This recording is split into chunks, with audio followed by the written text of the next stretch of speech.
It's July 15th. You've just booted up Dynasty mode in EA College Football 25 and chosen your favorite school. Your goal as head coach to be the next Nick Saban. Instead, you become Jimbo Fisher because you have no idea how coach progression works. Let's sort through what we know so you can try to avoid the Texas A&M trap in your first dynasty. The folks at EA CFB 25 have emphasized that coaching matters, and even went as far as to break down real-life coaches and what makes them tick. What separates the elite coaches from the burnouts? They narrowed down 3 main successful coaching categories and turned those into the 3 backstories for your created coach: motivator, recruiter, and tactician. But we'll dive into that in just a minute. Let's start by talking about progression. Coaches progress by gaining XP through 4 different methods. Draft, which seems simple enough. Get XP for putting guys in the league. Game, which covers individual game goals like rushing touchdowns or interceptions, as well as beating a rival or winning a conference title. Recruiting, which is determined by your success on the recruiting trail. And stats, which range from weekly to season and even career statistical goals.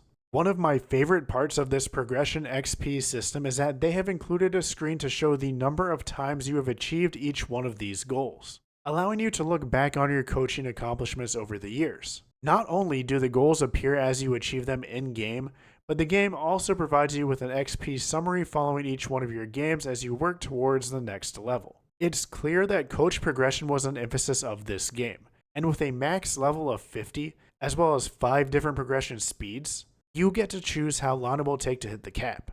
Now let's transition back to the 3 backstories: motivator, recruiter, and tactician, which are the baselines for the new archetype system EA CFB 25 has introduced.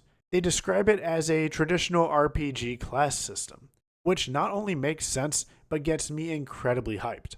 Coaches start with a base archetype or class, but you get to choose how to progress through your coaching journey. Maybe you want to hone in on a single category and become the best recruiter of all time.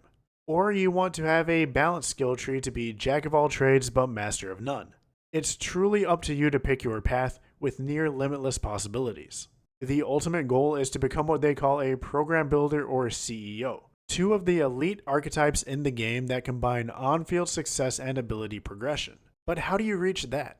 It isn't one size fits all. You can mix and match abilities and paths to work your way to the top of the college football food chain. In total, there are 11 different archetypes, complete with focuses and perks. No coach can be great at everything, so choose wisely because there are no respecs. Good luck. As of now, they haven't revealed all the archetypes, so that will be an in-depth video for another day. But we do know that in order to achieve these archetypes, you need to complete sets of prerequisites and objectives, then purchase them with your coach points. One example they give is in order to become an elite recruiter, you must spend 50 coach points in the recruiter archetype and sign 2 top 5 recruiting classes. This example shows that there are some archetypes that you just won't be able to get year 1, no matter how easy you try to make it. Progression, just like in the real coaching ranks, takes time.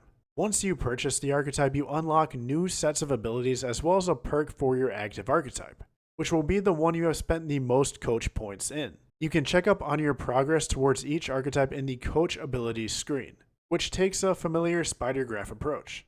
Once you own an archetype, the next step is to purchase the abilities within it that you just unlocked using coach points.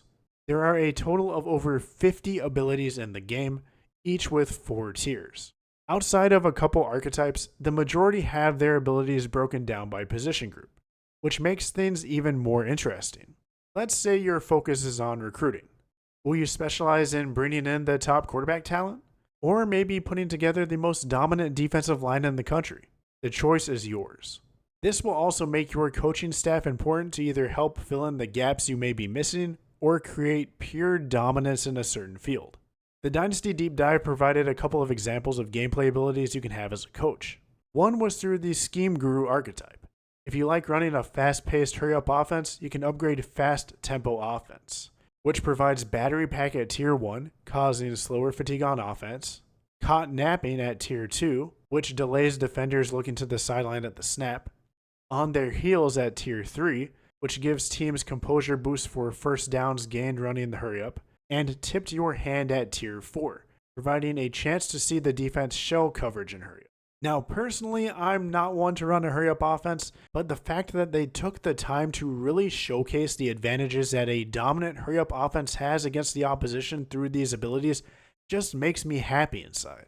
Now, this isn't just for the offensive side of the ball. The defenses also get some love with counters to all offensive playstyle abilities. It's going to be a coaching chess match out there.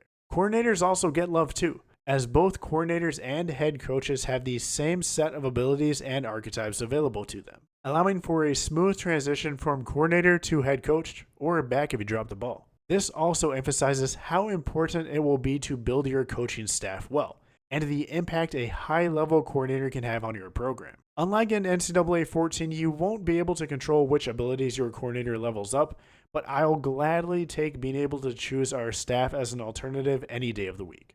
Speaking of that, in less than a week, many of us will be booting up this game for the first time, and I can't wait to dive into the intricacies of coach creation and progression, reviewing each and every archetype and ability. Let me know in the comment section how you plan to build your coach and staff in your dynasty. Hit that subscribe button if you know you will have to restart a dynasty at least once because your first coach build will be full of mistakes. And as always, have a great day and see you at the next one.